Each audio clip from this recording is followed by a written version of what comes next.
अस्सलाम वालेकुम नाजरीन, सईद बलोच एक नई वीडियो के साथ आपकी खिदमत में हाजिर है। नाजरीन, आज सुप्रीम कोर्ट में नैब तरामीम के ख़िलाफ़ चेयरमैन PTI इमरान खान की दरख्वास्त पर 52वीं समाअत थी।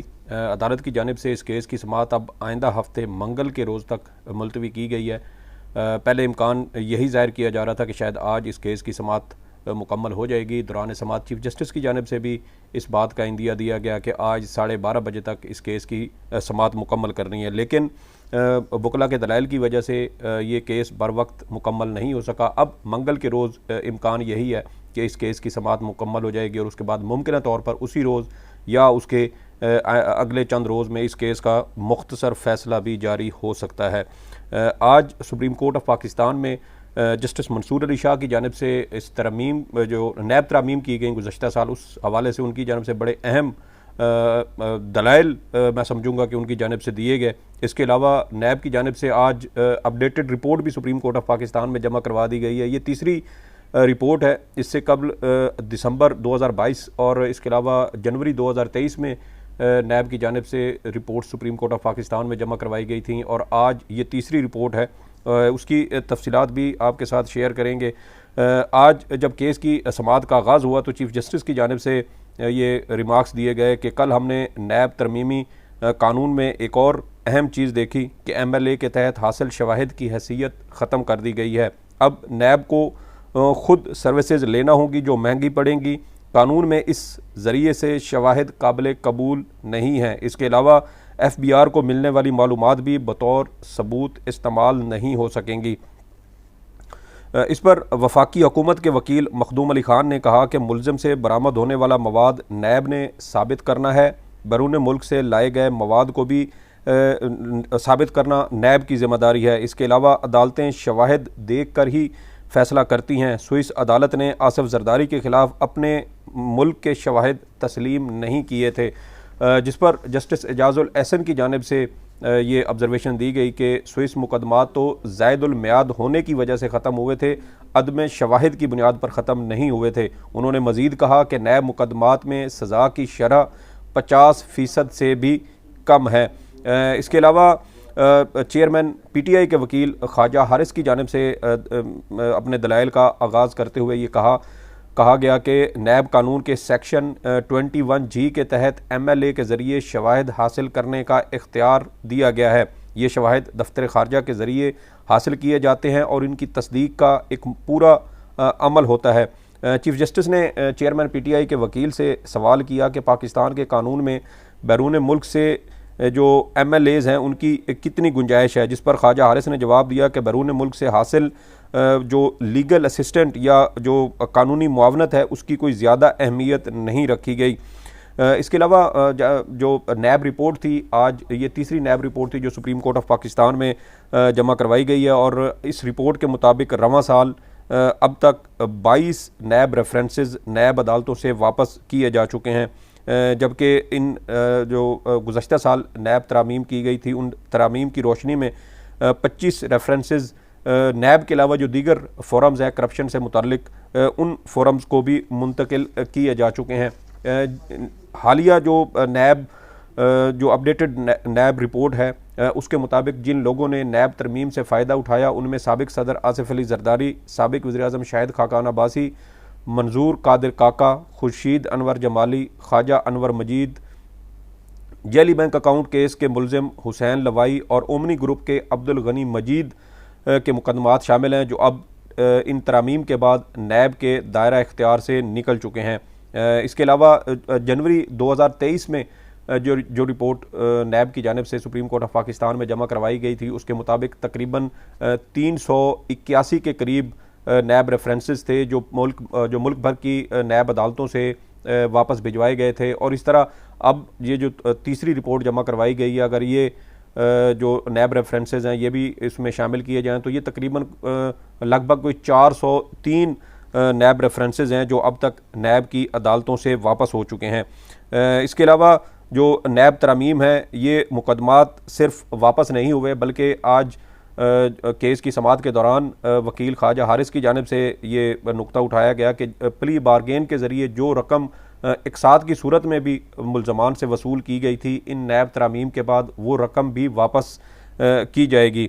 और इसके अलावा जो जस्टिस मंसूर अली शाह हैं, उनकी जानिब से आज भी बड़ी अहम और दिलचस्प किस्म की दलाइल की सूरत में उनकी वो ऑब्जर्वेशंस या उनके रिमार्क्स उन्होंने आज भी दिए। आज भी उन्होंने एक सियासतदान के ऊपर जो जुमलेबाजी है वो आज भी उनकी जानिब से की गई है। इससे पहले भी हमने देखा है, इसी नैब केस के दौरान तकरीबन कोई 5 से 6 बार जस्टिस मंसूर अली शाह एक सियासतदान यानी इमरान खान की जो सियासी हिकमत अमली है या जो उनकी तर्ज सियासत है उसके ऊपर वो जुमलेबाजी कर चुके हैं, इसके ऊपर ऑब्जर्वेशंस दे चुके हैं। उनके असम्बली में वापस जाने और इस्तीफ़े वापस लेने के हवाले से जस्टिस मंसूर अली शाह मुतअद्दिद बार केसेस की समाअत के दौरान इज़हार ख्याल कर चुके हैं।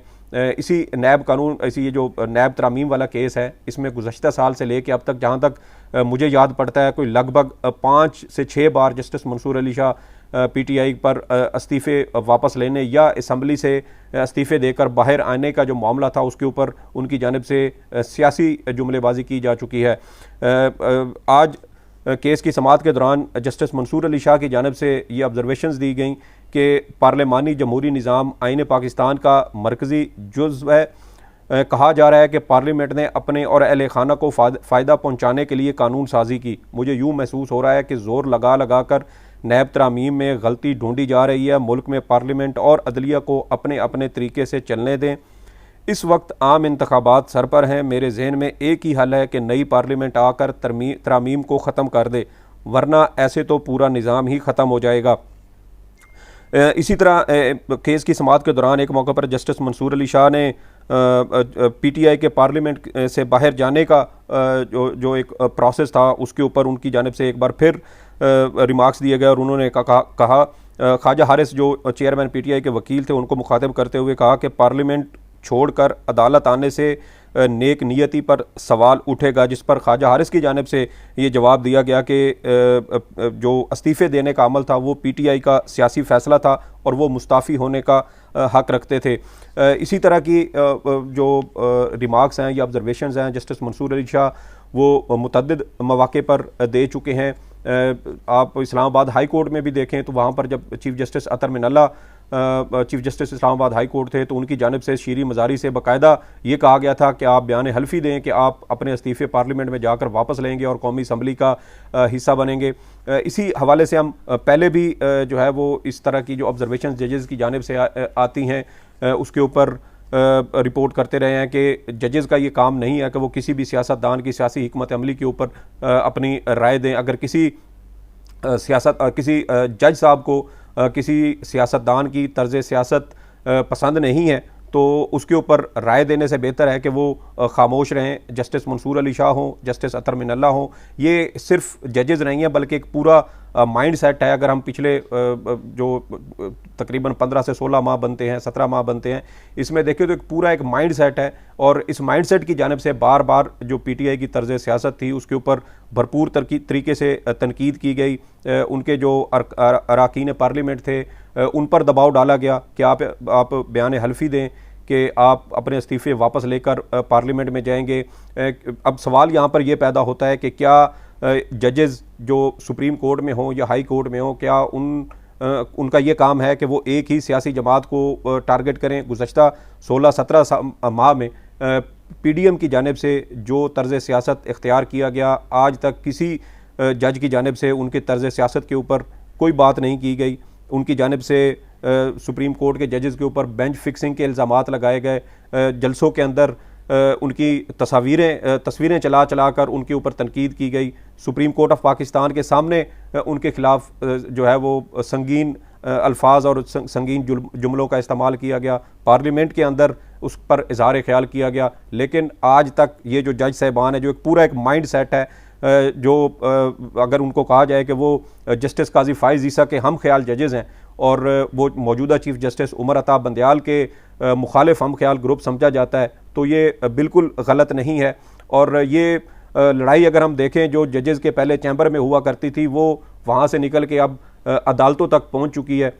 इसकी एक मिसाल हमें तकरीबन कोई 2 हफ़्ते पहले सुप्रीम कोर्ट की एक अदालत में देखने को मिली, जब इमरान खान के ख़िलाफ़ कोयटा में वकील कत्ल केस का मुकदमा ज़ेर समाअत था और जो मुद्दई मुकदमा थे उनके वकील अमान उल्लाह कंडरानी की जानिब से जस्टिस मुज़ाहिर नकवी और जस्टिस हसन अज़हर रिजवी जो मौजूदा चीफ जस्टिस के करीब समझे जाते हैं, उनके ऊपर बहतानबाजी की गई, इल्ज़ाम तराशी की गई। और जो बेंच के सरबराह थे जस्टिस याहिया अफरीदी जो जस्टिस काजी फ़ायज़ ईसा के हम ख्याल समझे जाते हैं, उनकी जानिब से वकील अमान उल्लाह कंडरानी को भरपूर मौका फराहम किया गया कि वो जो बेंच के दोनों जज साहबान हैं उनके ऊपर इल्ज़ाम तराशी करें। अमान उल्लाह कंडरानी के पास कोई शवाहिद नहीं थे, कोई दलील नहीं थी, उन्होंने अभी तक मेरिट के ऊपर अपने दलाइल का आगाज़ नहीं किया था, लेकिन वो बार बार कह रहे थे कि मैं मेरिट के ऊपर दलाइल देना चाहता हूँ, अगर आप मुझे रोकेंगे तो फिर मैं बोलूँगा। वो पता नहीं क्या बोलना चाहते थे, किसके ऊपर वो दलाइल देना चाहते थे, लेकिन उनकी जानिब से ना तो दलाइल दिए गए, लेकिन उन दो जज साहबान के ऊपर इल्ज़ाम तराशी की गई। और फिर यह हुआ कि जब केस की अगली समाअत हुई तो उसमें जस्टिस हसन अज़हर रिजवी जो उस बेंच का उस वक्त हिस्सा थे वो उस बेंच से अलग हो गए, वो कराची चले गए और इस वजह से वो बेंच का हिस्सा वो ना बन सके। तो ये इस तरह के जो वाक़यात हैं वो होते रहे हैं और सुप्रीम कोर्ट ऑफ पाकिस्तान में। और अब जो नई डेवलपमेंट है इसमें वो ये है कि वही अमान उल्लाह कंडरानी साहब जिन्होंने चीफ जस्टिस के इन दो हम ख्याल जजेस के ऊपर इल्ज़ाम तराशी की, उनको बलूचिस्तान हुकूमत के जो निगरान सेटअप है उसके अंदर उनको सूबाई वज़ीर बना दिया गया है। तो ये इस तरीके से नवाज़शात हैं वो भी जारी हैं, जो जज कोई इख्तलाफ रखता हो उसके ऊपर तनकीद भी की जाती है। साथ जज साहबान एक मखसूस सियासी जमात को जो है वो तनकीद का निशाना भी बनाते हैं, उसकी तर्ज सियासत के ऊपर तनकीद भी करते हैं, उसके ऊपर जुमलेबाजी भी करते हैं। जबकि दूसरी जानिब जो PDM का अगर हम देखें तो वहाँ उनकी जानिब से मुकम्मल तौर पर खामोशी है, उनके इदारे के ऊपर तनकीद की गई, बरादर जजेस के ऊपर तनकीद की गई, लेकिन उस मौके पर कभी हमने नहीं देखा कि जस्टिस मंसूर अली शाह की जानिब से PDM को उनकी PDM की सियासत के हवाले से या उनकी हुकूमत की कारकर्दगी के हवाले से उनकी जानिब से कोई ऑब्जर्वेशन या कोई रिमार्क्स ऐसे सामने आए हों जिससे वो चले जजेस ना सही कम अज़ कम अपने इदारे की तकरीम को बरकरार रखने के लिए अगर वो इस तरह की कोई ऑब्जर्वेशन देते। लेकिन हमें अभी तक तो ऐसी कोई सूरत हाल नज़र नहीं आई। मुमकिन है कि मौजूदा चीफ जस्टिस की रिटायरमेंट के बाद शायद जस्टिस मंसूर अली शाह साहब इसके ऊपर कुछ इसके ऊपर इजहार ख्याल करेंगे। और एक तरफ वो कहते हैं कि 17 जजेस पार्लियामेंट के बनाए हुए कानून को ख़त्म नहीं कर सकते, लेकिन दूसरी जानिब वो इस चीज़ का जायज़ा नहीं लेते कि पार्लियामेंट में जब इन कवानीन की मंजूरी दी गई तो 3-3, 4-4 अरकान उस वक्त कौमी असम्बली में मौजूद थे और उनकी 4-4 अरकान ने इन कवानीन को मंजूर किया। अगर 342 और 17 बराबर नहीं हो सकते तो फिर 342 और वो 4-4, 5-5 अरकान कैसे बराबर हो सकते हैं जिनकी मौजूदगी में ये मुतनाज़ा किस्म के कवानीन मंजूर किए गए। बहरहाल ये तमाम चीज़ें इस वक्त हम कमरा अदालत में देखते हैं, जजेस की जानिब से बड़ा वाज़े तौर पर एक बायस हमें नज़र आता है कि वो एक मखसूस माइंड सेट के साथ एक मखसूस सियासी जमात को उसके ख़िलाफ़ ऑब्जर्वेशंस दे रहे होते हैं। तो ये कुछ सूरत हाल थी आज केस के हवाले से जो मैंने समझा कि आपके साथ शेयर की जाए। अब इस केस की मज़ीद समाअत आइंदा हफ्ते मंगल के रोज़ होगी। इम्कान यही है कि उस रोज़ इस केस की समाअत मुकम्मल हो जाएगी। चेयरमैन PTI के वकील ख्वाजा हारिस अपने हतमी दलाइल दे रहे हैं। उसके अलावा शायद कुछ देर के लिए आधे घंटे या 1 घंटे के लिए supreme court of Pakistan attorney general को सुनेगी और फिर उसके बाद मुमकिन तौर पर इस केस के ऊपर फैसला महफूज किया जा सकता है। सईद बलोच को इजाज़त दें। अल्लाह हाफ़िज़।